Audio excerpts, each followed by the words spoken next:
సిటీలో పట్టు కోసం 3 ప్రధాన పార్టీలు కాంగ్రెస్, బీఆర్ఎస్, బీజేపీ ముమ్మర ప్రయత్నాలు మొదలుపెట్టాయి. అయితే మజ్లిస్ కూడా తావేం తక్కువ కాదంటోంది. అలాగే టీడీపీ, జనసేన ఎంట్రీతో రాజకీయం రసవత్రంగా మారింది. 28 అసెంబ్లీ నియోజకవర్గాలు ఉన్న 3 కార్పొరేషన్ల పరిధిలో ఏ కార్పొరేషన్ను ఏ పార్టీ కైవసం చేసుకుంటుందనే అంచనాలపై ఉత్కంఠ నెలకొంది. అయితే అందరి దృష్టి హైడ్రాపై పడింది. కొద్ది రోజులుగా తెలంగాణ రాజకీయాల్లో హైడ్రా పేరు మారుమోగిపోతోంది. తాజాగా సీఎం రేవంత్ రెడ్డి చేసిన కామెంట్లు రాష్ట్ర వ్యాప్తంగా తీవ్ర చర్చకు దారితీసింది. సో ఇవాళ జిహెచ్ఎంసీ టార్గెట్గా రేవంత్ రెడ్డి సభలు, సమావేశాలు, ఆయన స్పీచ్లపైనే మాట్లాడదాం. ఇటుక డిబేట్లో పార్టిసిపేట్ చేస్తున్నారు బీజేపీ నాయకులు గంగాపురం వెంకటరెడ్డి గారు, కాంగ్రెస్ నాయకులు శ్రీనివాస్ గారు, బీఆర్ఎస్ నాయకులు డాక్టర్ ఎల్చాల్ దత్తాత్రేయ గారు and senior analyst and senior journalist Bandaru Rammohan గారు మనతో జాయిన్ అవుతున్నారు. నమస్కారం అండి అందరికీ. నమస్తే. రైట్, ముందుగా కాంగ్రెస్ నాయకులు శ్రీనివాస్ గారితో మొదలు పెడదాం. శ్రీనివాస్ గారు, గత కొన్ని రోజులుగా సీఎం రేవంత్ రెడ్డి కాలికి బలపం కట్టుకొని మరీ 3 కార్పొరేషన్ల చుట్టూ తిరుగుతూ ఉన్నారు.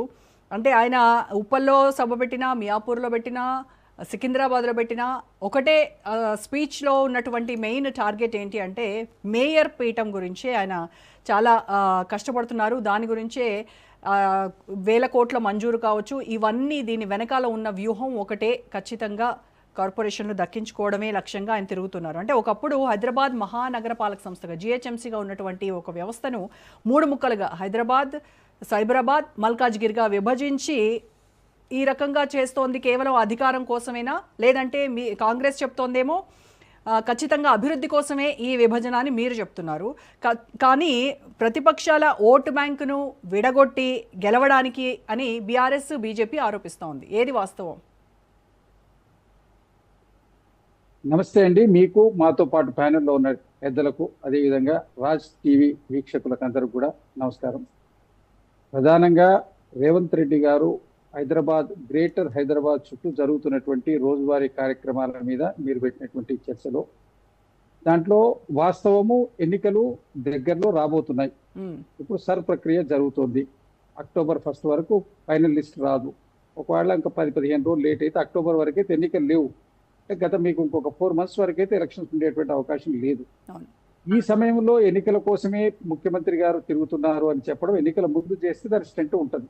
ఒక 2 నెలల ముందు నోటిఫికేషన్, కొన్ని నెలల 2 నెలల ముందు ఉంటాయి. 4-5 నెలలు ఉంది ఆల్మోస్ట్. 4-5 నెలల ముందు చేసే ఎలక్షన్ స్ట్రెంట్ కిందికి రాదు. అభివృద్ధి కార్యక్రమాల్లో తెలంగాణలో సింహభాగం ఆదాయం వచ్చేటువంటి ప్రాంతం గ్రేటర్ ప్రాంతం.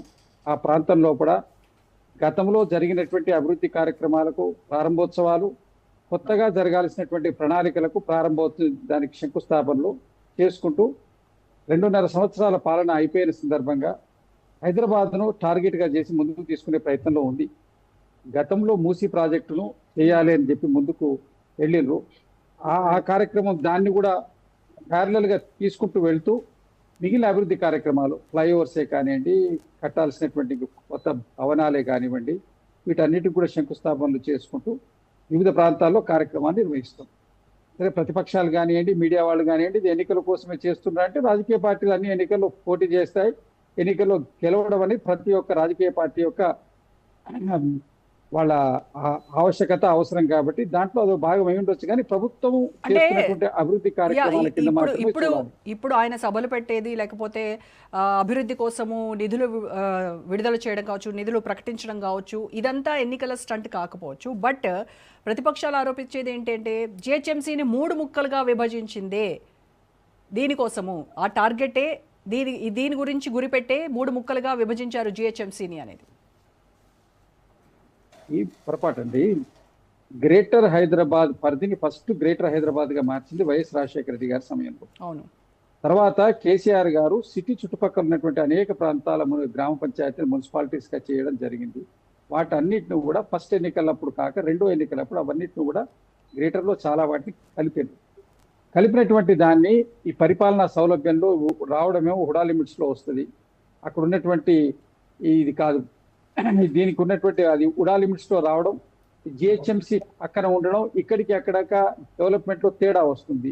మున్సిపాలిటీస్కి అలొకేషన్స్ తక్కువ ఉంటాయి, సెంట్రల్ నుంచి వచ్చేటువంటి గ్రాంట్స్ కూడా తక్కువ ఉంటాయి. అదే జిహెచ్ఎంసీ స్మార్ట్ సిటీలకు వీటికి వచ్చేటువంటి గ్రాంట్స్ సెంట్రల్ గవర్నమెంట్ నుంచి ఎక్కువ ఉంటాయి. చేయగలిగినటువంటి అభివృద్ధి ఎక్కువగా ఉంటుంది. జనబాహుల్యం పెరుగుతున్నటువంటి నేపథ్యంలో గ్రేటర్ హైదరాబాద్ను ప్రపంచ స్థాయిలో నిలబెట్టడానికి జరిగే కార్యక్రమంలో 3 భాగాలుగా విడగొట్టడం జరిగింది.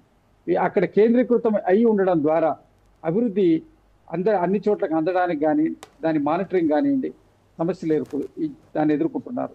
కాబట్టి 3 భాగాలుగా ఉంటే పరిపాలన సౌలభ్యం ఉంటుంది, ప్రజలకు అందాల్సినటువంటి మౌలిక సదుపాయాలు సవ్యంగా అందుతాయి అనేటువంటి ఒక ఉద్దేశం. దీంట్లో ప్రతి దాంట్లో రాజకీయ కోణం వెతుకోవచ్చు, రాజకీయ పార్టీలకు రాజకీయ కోణం ఉంటుంది. ఎవరు కూడా రాజకీయాల్లో ఉండి ఏ కాంటెస్ట్ చేసే పార్టీకి రాజకీయ కోణం లేకుండా ఉంటుందా?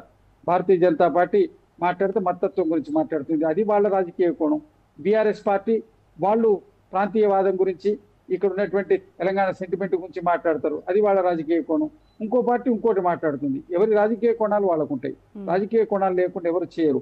చేసే దాంట్లో ప్రజలకు అవసరం ఉందా లేదా, చేస్తున్నటువంటి దాంట్లో అనవసరమైనటువంటి విషయాలు చేస్తున్నారా, ప్రజలకు అవసరమైనటువంటి విషయాలు చేస్తున్నా అనేది మాత్రమే ప్రజా దృక్పథం, మీడియా దృక్పథం ఉండాలి. అంతే తప్ప రాజకీయ కోణం లేకుంటే రాజకీయ పార్టీలు అన్ని కూడా ఎలక్షన్లో కాంటెస్ట్ చేస్తాయి. చేసిన వాటిని చెప్పుకునే ప్రయత్నం అందరు చేస్తారు.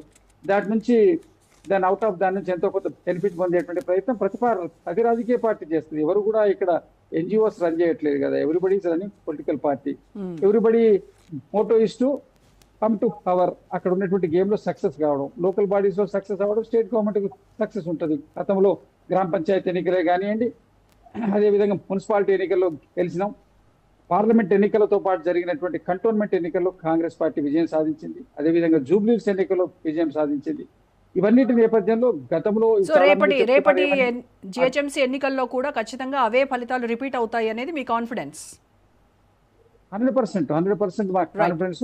2014లో అప్పుడు రాజశేఖర రెడ్డి గారు ఉన్నప్పుడు ఏ విధంగా అయితే మేయర్ పీఠ కైవసం చేసుకున్నామో 3 మేయర్ల పీఠాల మీద కూడా కాంగ్రెస్ పార్టీ జెండా ఎగురవేస్తుంది.